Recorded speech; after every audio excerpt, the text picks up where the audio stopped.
Günaydın arkadaşlar, kanalıma hoş geldiniz. Bugün çok güzel bir video ile yine karşınızdayım. Bugün Sichuan eyaletinin Yibin şehrine geldim. Ve burada yer alan çok güzel noktaları sizlere göstermeye çalışacağım. Şu anda bir mağaraya giriş yapıyorum. Ve mağaranın girişi şu şekilde.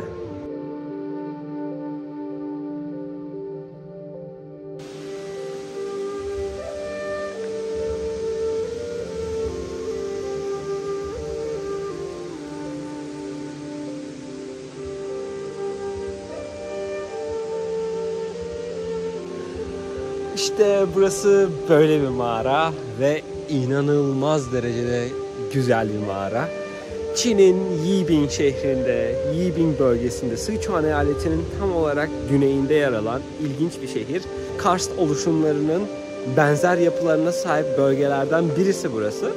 Asıl olarak buradaki özellikle kayaçlar, kaya yapıları çok ilginç. O yüzden bu bölgede sıkça mağaralar var bu gibi. Görmüş olduğunuz devasa mağaralardan birisi arkadaşlar. Coğrafi anlamda çok harika özelliklere sahip bir yere gidiyoruz. İyi seyirler dilerim.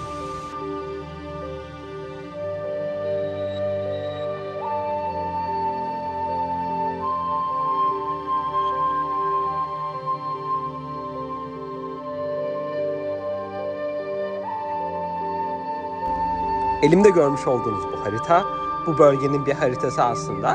Bu bölge, Kars topografyasına sahip bölgelerden birisi. Yine çok önemli, değerli yerleri var. Bu bölgelerde yeraltı nehirleri, mağaralar, karst oluşumları ve obruklar da mevcut. Hatta ve hatta milyonlarca yıl öncesine ait fosiller de bu bölgede yer almakta. Şu anda bulunduğum bu yer, bu bölgenin içerisinde bulunan otellerin olduğu, restoranların olduğu bölgelerden birisi. Ve burada görmüş olduğunuz bu kıyafetler bu bölgede yer alan etnik azınlık halkların kıyafetleri. Bu görmüş olduklarınız onların kullandığı başlıklar ve onların aksesuarları yine yer almakta. Ve bunlar da yine Miao halkının kültürel özelliklerini yansıtan kıyafetler. İlk durağımız burası. Buradaki kayaçlar. Buranın ismi Kaya Denizi ve burada birbirinden farklı şekillerde, boyutlarda ancak siyah renklerde görmüş olduğunuz gibi kayaçlar var. Ve bu kayaçlar çok ilginçtir. Bütün bu bölgeye yayılmış durumda. Bu bölgede gelen insanlar kendilerini farklı bir gezegende gibi hissedebiliyorlar. O ambiyansı veren, o hissi veren çok ilginç noktalardan birisi. Ve ben de şimdi size bu güzel noktada güzel çekimler yapmaya çalışacağım. Burada doğanın milyonlarca yıl boyunca sabırla işlediği bir sanat eseriyle karşı karşıyayız. Xingwan Shihai, yani yerüstü taş denizi. Burası zamanın ve doğanın bir araya gelerek şekillendirdiği olağanüstü bir jeolojik harika. Etrafımıza baktığımızda Yatan Kaplan Tepesi ve Taş Denizi dalgaları gibi benzersiz kaya oluşumlarını görüyoruz. Bu kayalar milyonlarca yıl süren kireç taşı erozyonu sonucu ortaya çıktı. Sanki donmuş bir okyanus dalgası gibi zamanın akışına meydan okuyorlar.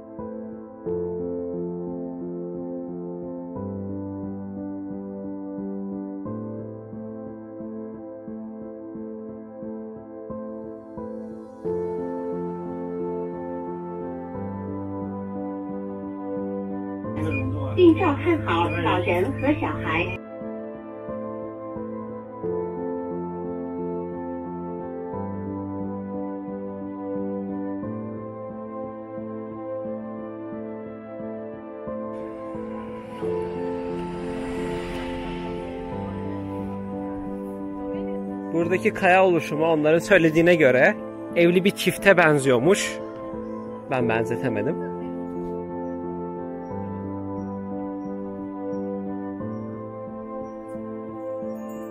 Burada görmüş olduğunuz bütün bu kalpli tahta parçalarının üstünde insanlar iyi dileklerini bunların üzerine yazıp bu duvara asıyorlar.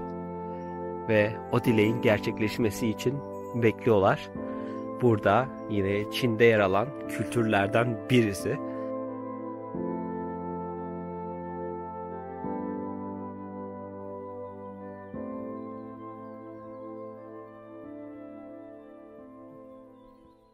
Burası sadece doğa harikalarıyla değil, gizemli bir halkın unutulmuş hikayesiyle de dolu. Bo halkı. Bir zamanlar bu topraklarda yaşayan, ancak tarihin gölgesinde kaybolmuş eski bir medeniyet. Yine bu bölgenin içerisinde yer alan çok ilginç bir kısma geldik. Çok önemli bir kısım diyorum çünkü benim en çok ilgimi çeken nokta burası. Burası Bo halkının küçük bir köyü arkadaşlar. Burası Bo halkının mimarisinde inşa edilmiş ve onların özelliklerini taşıyan burada semboller var. Bu onların metal davulları. Bu şekilde devasa, büyük davullara sahipler. Üzerinde farklı hayvan sembolleri var ve onun dışında ne olduğunu bilmiyorum ama büyük ihtimalle kendi dillerine ait karakterlerden olabilir. Arkamda görmüş olduğunuz ise öküzbaşı. Bildiğimiz gerçek öküzbaşını asıyorlar. Bu da onların sembolü. Bildiğiniz gibi Çin halkınınki keçibaşıydı. Burada ise öküzbaşı kullanılıyor. Şimdi onların buradaki özel salonuna gireceğiz. Ve o özel salonun içini göstermeye çalışacağım size. Ancak en ilginç nokta şurası. Bu dağın tepesinde görmüş olduğunuz, dağın üzerinde asılı olan o kutular, onlar tabut. Gerçek insanların defnedildiği yer. Bildiğimiz dağın kenarına, uçuruma asmışlar tabutları. Uçuruma astıkları tabutlarda gerçekten ölü insanların bedenleri var. Ve bu Bo halkının, Bo ya da Bö halkının geleneklerinden birisi. Şimdi birazdan yukarı çıkacağım ve onların salonunu göstermeye çalışacağım size.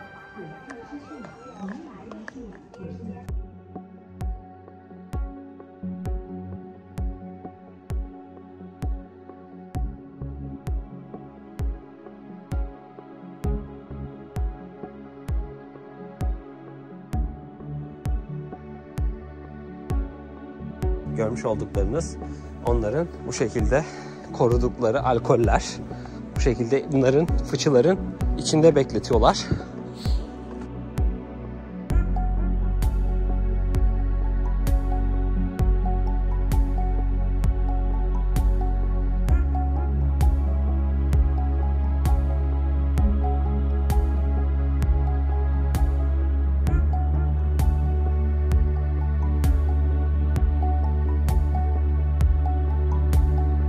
Yine Çin'deki yeni bir halkla tanışıyorum. Azınlık farklı bir halkla tanıştım. Bo halkı. Gerçekten kelimeler kifayetsiz. Çünkü ben hayatımda uçurumun kenarına asılan ölüler görmemiştim. Burada ölen, vefat eden kişiler tabutlara konularak bu arkamda görmüş olduğunuz uçuruma asıyorlar. Tabutları bu şekilde. Gömülmek yerine uçurumun kenarına asılmak ister miydiniz? Yorumlarda belirtin. Burası da kralın sarayı olarak geçen bir yer. Görmüş olduğunuz gibi yine bir heykel. Çok yerel görünüyor, çok ilkel görünmekte Bö halkı. Elinde bir balta tutan, sırtında kartal bulunan bir heykel. Yine Budist adetleriyle buradaki önünde şekerleri, elmaları görebilmektesiniz. Bununla birlikte yine onların sembolü olan öküzbaşı. Burada ise taht. Yine çok ilkel yöntemlerle deriden yapılmış bir taht.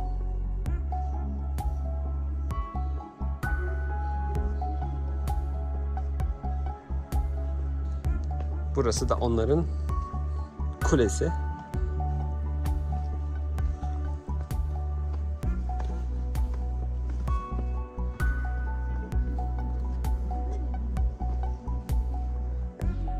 Bö halkı Çin'de yaşamış olan, şu an var mı bilmiyorum, Çin'de yaşamış olan etnik azınlık halklardan birisi. Ancak tarihsel olarak yok olduğu da söyleniyor ve zamanında Ming Hanedanlığı bunlara çok büyük bir katliam düzenlemiş ve bu katliamdan ötürü ne yazık ki Böğ halkı sağ çıkamadığı yazıyor. Bu şekilde ilginç.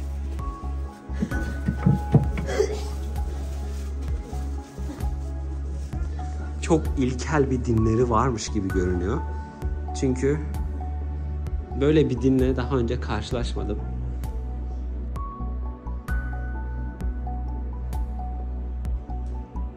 Onların giymiş olduğu terlikler, yine porselenler. Duvarda da zaten onları resmeden bir kabartma var. Buradaki kurbağa çok ilgimi çekti. Ve tavandaki bu kemik parçaları. Burada görmüş olduğunuz bir yay var. Bu şekilde onların tapınak alanı arkadaşlar. Bo halkı, bu dağların, vadilerin ve mağaraların derinliklerinde yaşayan, kendi kültürünü ve kendi geleneklerini oluşturan eski bir topluluktu. Ancak onların hikayesi trajik bir sonla yazıldı. Yaklaşık 400 yıl önce, Ming Hanedanlığı döneminde Bo halkı büyük bir yıkımla karşı karşıya kaldı. Onları barbar olarak gören güçler, Bo halkını yok etmek için harekete geçti. Kadın, erkek, çocuk demeden binlerce insan öldürüldü ya da kaçmak zorunda bırakıldı. Bo halkı, ölülerini yüksek kayalıklara oydukları oyuklara ve mağaralara yerleştirirdi. Bunun, atalarına saygı göstermek ve ruhlarının gökyüzüne yükselmesini sağlamak için yapıldığı düşünülüyor. Ama ne yazık ki Bo halkının dili, gelenekleri ve yaşam tarzı yok olup gitti. Onlardan geriye sadece bu topraklara kazınmış sessiz hatıralar kaldı.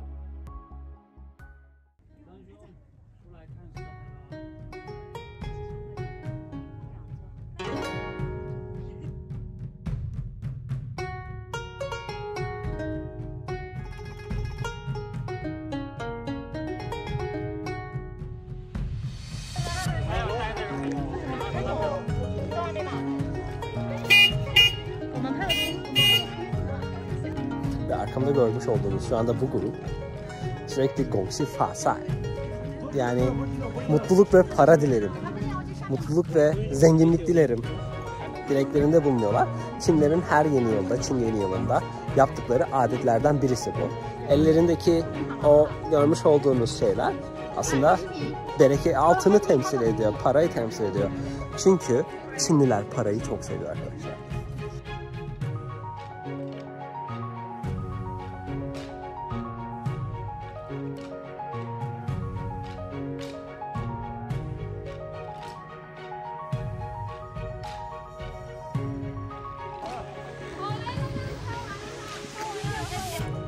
İşte arabadan bu zarfları, Çin'in geleneksel kırmızı zarflarını fırlattılar. Normalde içlerinde para oluyor.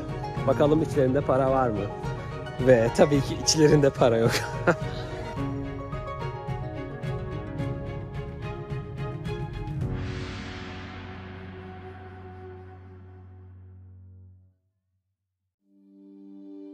Tiankang, gökyüzü çukuru. Doğanın açtığı devasa yarık. Doğanın milyonlarca yılda oluşturduğu muazzam bir fenomene yaklaşıyoruz. 650 metre uzunluğunda, 490 metre genişliğinde ve 208 metre derinliğindeki bu devasa çukur adeta yeryüzüne açılmış bir pencere gibi. Bu arkamda görmüş olduğunuz vadi aslında devasa bir obruk arkadaşlar. Ve bu dağlarda, bu coğrafyada yer alan kireç taşı ve erozyon yüzünden burada devasa bir obruk açılmış. Arkamda gördüğünüz gibi, size daha da önce söylemiştim. Karstik yerlerde, karstik coğrafyalarda Guilin bunlardan birisi. Hatta Vietnam'daki dünyanın en büyük mağarası da yine karstik coğrafyaya girmekte. Ve oradaki kireç taşları yüzünden de dünyanın en devasa, en büyük mağarası, yeraltı mağarası Vietnam'da. Yine burada da devasa mağaralar var. Ve arkamda görmüş olduğunuz, bakın, dimdik, neredeyse 200 metre boyunda olduğunu söylediler. Devasa dağlar var, çok dikler. Biz de şimdi aşağı ineceğiz ve aşağıda ne var onları göreceğiz. Haydi gidelim.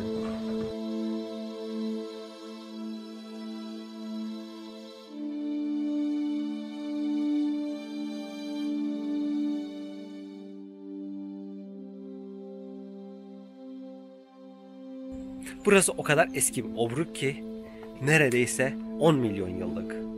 Ve bu bölgede sıklıkla fosillerle karşılaşabilirsiniz.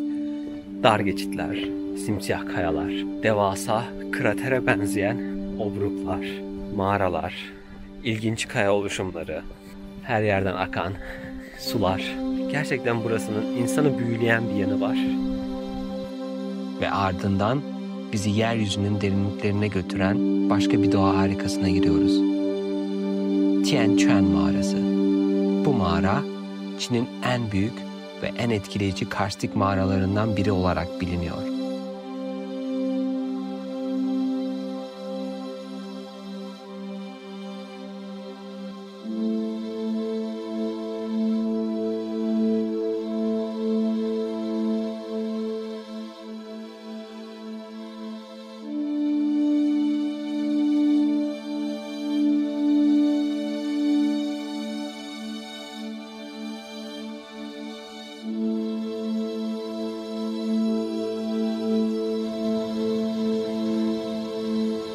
Yani gerçekten bilmiyorum. O kadar kusursuz bir şekilde oluşmuş ki mağara. Yani umarım gerçekten doğaldır. Çünkü bakın tepesi burası. Kenarları, duvarları dümdüz. Ve gerçekten antik bir tüneldeymişiz gibi. Devasa bir tüneldeymişiz gibi. Sarkıtlar ve dikitler milyonlarca yıl süren damla damla birikimlerle büyüyerek adeta bir doğa katedrali yaratmış. Burası yalnızca bir mağara değil, aynı zamanda yeraltının keşfedilmemiş dünyasına açılan bir kapı. Derinliklerinde hala keşfedilmeyi bekleyen sırlar yatıyor.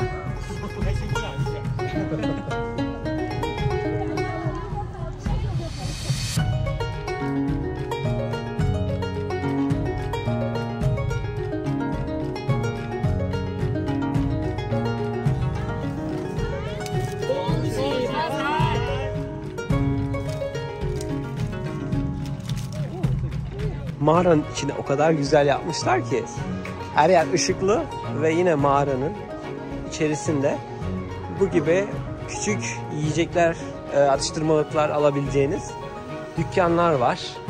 Burada insanlar bu kadar devasa bir mağaranın içerisinde dahi ticaret yapabiliyorlar. Burada oturan, dinlenen insanlar var. Bakın dostlar, mağara buradan bu şekilde devam ediyor. Bu görmüş olduğunuz ise su birikintisi değil. Burası bir yeraltı nehri.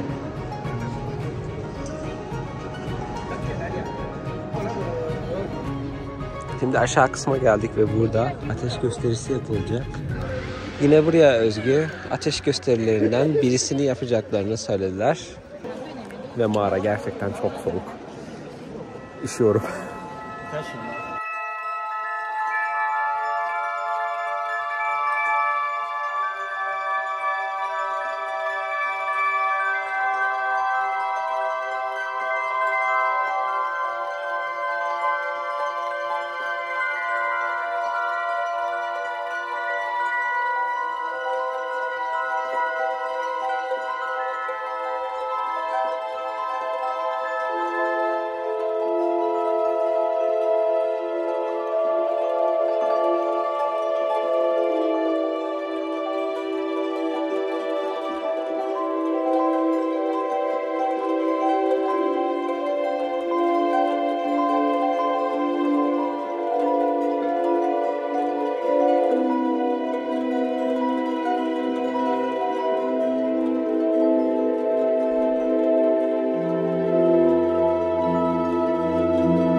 Burası da yeraltı nehri. Şimdi nehirden botla geçiş yapacağız.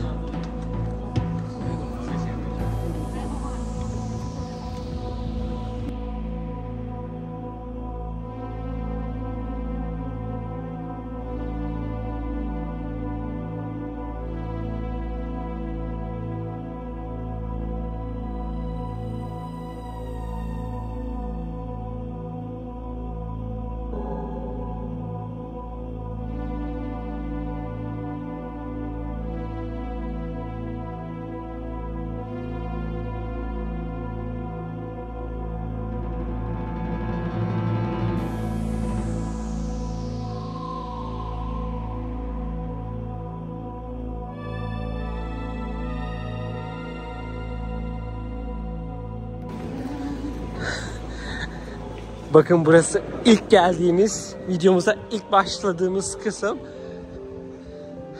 Buradaki bu büyük mağaradan başlamıştık videomuza. Buradan otobüslere binerek asıl merkeze, başlangıç noktasına gittik.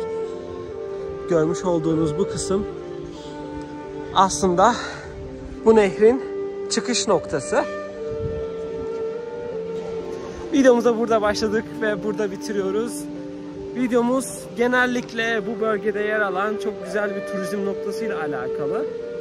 Coğrafya sevenler, jeoloji sevenler böyle yerleri çok sevecektir. Ancak burası tarihsel açıdan da çok önemli. Budizm ve Daoizmle alakalı izleri var. Birçok farklı izi var. Ve yine bu bölgede yer alan Bo halkını tanıdık. Bo halkı burada yaşayan gerçekten çok eski halklardan birisiymiş. Umarım videomu beğenmişsinizdir. Videomu beğendiyseniz lütfen bana destek olmayı unutmayın. Şimdi otobüse biniyorum. Kendinize iyi bakın. Hoşça kalın. Bay bay.